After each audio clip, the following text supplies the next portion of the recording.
Hey guys, Surgeon here. And after my video about talking about what you should be buying with your Slayer points, it became apparent to me that there's still some controversy about Slayer helmets and Slayer rings and which to get first and why we should get Slayer helms or why we should get Slayer rings and all this yada yada. So I decided that I would make a video about which one you should buy first and why. So there's not really like a for sure you should always buy this one first because of X. There's certain reasons why you should buy one or the other. So we're going to talk about that in this video. Hopefully it's to help clear up some of that video because there's a lot of controversy in the comments of that one. So without further ado, let's jump into this video. Before I do that though, thank you guys so much. We're almost at 500 subs on this channel. This past month has been absolutely ridiculous on the channel, so thank you all very much for your support on that. Alright, me done talking about this. Let's get into this comparison and kind of the explanation as to what you should be doing. First thing we're going to talk about these is comparing the prices of these. Now everything costs Slayer points here, right? So Slayer rings to create these, to learn how to do that, is going to cost you 300 points, and to learn how to make a Slayer helmet is going to cost you 400 points. Now let's assume that you're boosting and you're not using Wilderness Slayer. Let's assume you're boosting using Turiel and either Cheldar or Nimh. I'm not going to use Duradale because I assume if you have Duradale unlocked and you're using it, you're high enough level for him. I'm going to assume that you already have enough points to buy whatever Slayer thing you want. So, if you're using Cheldar and you're boosting with Cheldar, it's going to take you 60 tasks to get to 400 points. Or if you're going for the 300 point mark, it's going to take you 50 tasks. So there's already one boost that you're saving by going for Slayer rings before going for Slayer helmets. Now, if you're using Nimh, it doesn't matter because by the time you get to your 50th task, you're going to be at 420 points. So you can either choose to get Slayer rings or you can choose to get Slayer helmet at that point. So it's kind of dependent on whether or not using Cheldar or using Nimh. Cheldar, you're obviously going to be able to unlock Slayer rings quicker, but Nimh, you're going to be able to unlock Slayer helms and Slayer rings at the same time. So let's talk about which one you should unlock based on certain qualifications.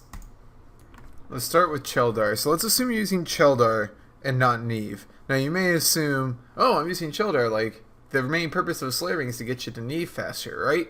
Well, yes, that is true. However, if you look at Cheldar's Slayer tasks, 25 to about 33% of her tasks can be gotten to quickly using a Slayer ring.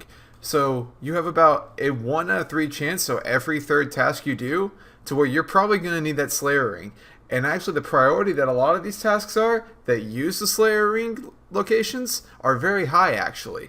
So you would be using them more frequently than you would be using it for other tasks. So actually having a Slayer ring would make getting to your tasks a lot quicker.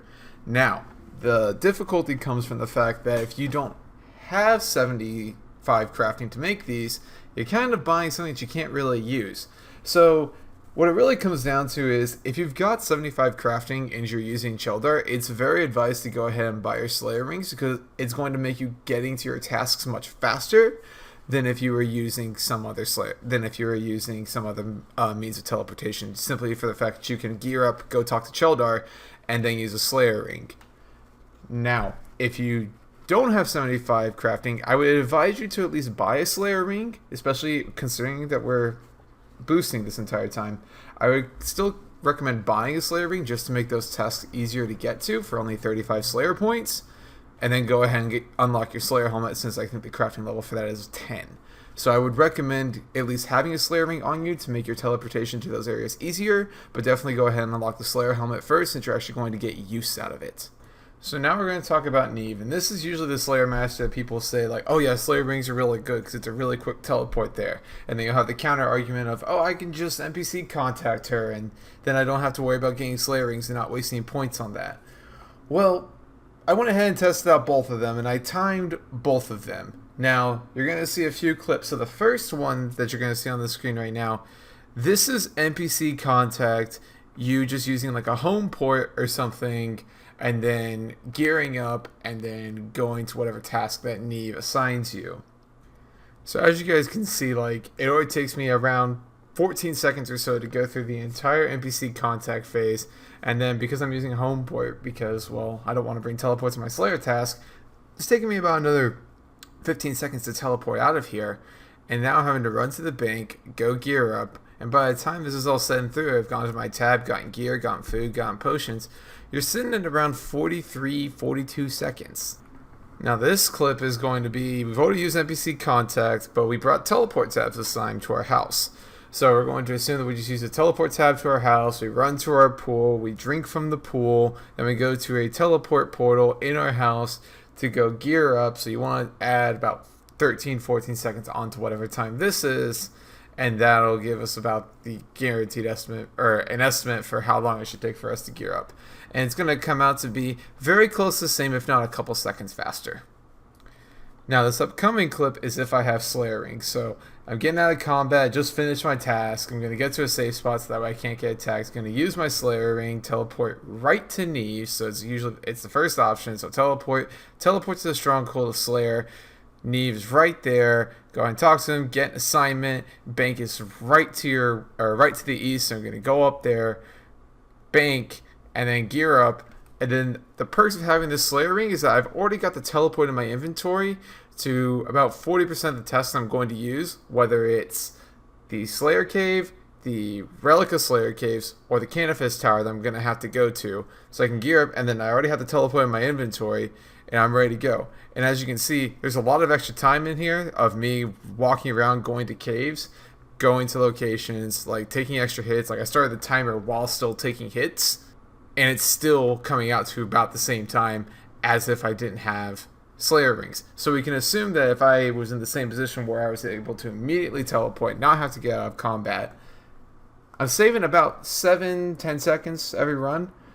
And that's already putting me in a position, like, again, keep in mind that without the Slayer Rings, when I did the other ones, I didn't account for the time it's going to take for me to get to those locations without having a Slayer Ring, because that's going to require me to go find a Fairy Ring, and if I don't have a quest cape, I'm going to have to go probably to the Fairy Ring right to the Grand Exchange there, or I'm going to have to use my Artie Cape and go to that one. If I have to go to the Relica Slayer Caves, I have to find a way to get to Relica, which most people don't have. I mean, if you have relocation scrolls for a Nightmare Zone, you can use those to get there. But there's not a lot of easy ways to really get to Relica. But the real question is, are Slayer helmets more beneficial than a Slayer Ring? Now, the question is, do you have 75 crafting? No? Buy one Slayer Ring using 35 points until you get 75 crafting. That would be my recommendation. Obviously, don't do it if you don't want to. If you got Fairy Rings, whatever, cool, you got that. But for most people, I'm going to say just spend 35 points. It's literally like one session of boosting. Spend 35 points and you get a Slayer Ring to immediately teleport you to a good majority of most of the tasks you're going to end up doing for your Slayer anyway. And save up for your Slayer helmet. I will say that if you don't have 75 crafting, then save up for your Slayer helmet and get that. Now, there was a lot of flame in my last video about, but you can imbue the Slayer helmet, and like, what's the benefit of having a Slayer helmet over a black mask? You can imbue both a Slayer helmet and a black mask and get the same percent damage boost from the both of them. The only benefit that you get from a Slayer helmet versus a black mask is that a Slayer helmet has the defenses of a runeful helmet as shown on the screen, and a black mask has the defense bonuses of like a bronze full helm or something like that. Like very minimal defense requirements or very minimal defense bonuses. You also get the benefit of being able to wear it on like Dust Devil tasks and Aberrant Spectre tasks and Banshee tasks and other tasks where you're going to have to use something else on your headpiece instead of your black mask. So that's the other benefit to it. The other downside is that it costs 400 points versus 300 points, but if you're boosting and you're using Nimh, it doesn't make a difference because you're going to get to either 300 or 400 Slayer points on the same task. If you're using Sheldar, it's going to be one more session of boosting, one more round of 10, and then you'll get enough for a Slayer helmet. So it's not really that big of a drawback if you wait for the Slayer helmet. But that is the main difference between a Slayer helmet and Slayer Rings. If you have 75 crafting, unlock Slayer Rings. By the time you're going to actually gain a lot of benefit out of your Slayer helmet, you've got more benefit out of your Slayer Rings just from the simple fact that you can teleport to so many more places so much easier instead of having to try to find a Fairy Ring, especially if you don't have like a quest cape or something really close to a Fairy Ring.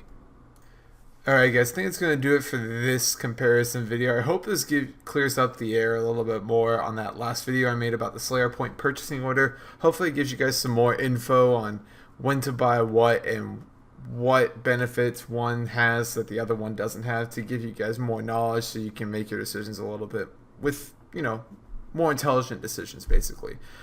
But I hope you guys enjoyed this video, and if you did, remember to give it a like. If you want to see more of my content, make sure to subscribe to the channel. And finally, if you want to let me know any feedback on the channel, or if you want to flame me, because you know this is YouTube and that's what happens, that's what the comment section is for. So go ahead and do that. You guys take care of yourselves. Hope you guys enjoy, and remember to stay motivated.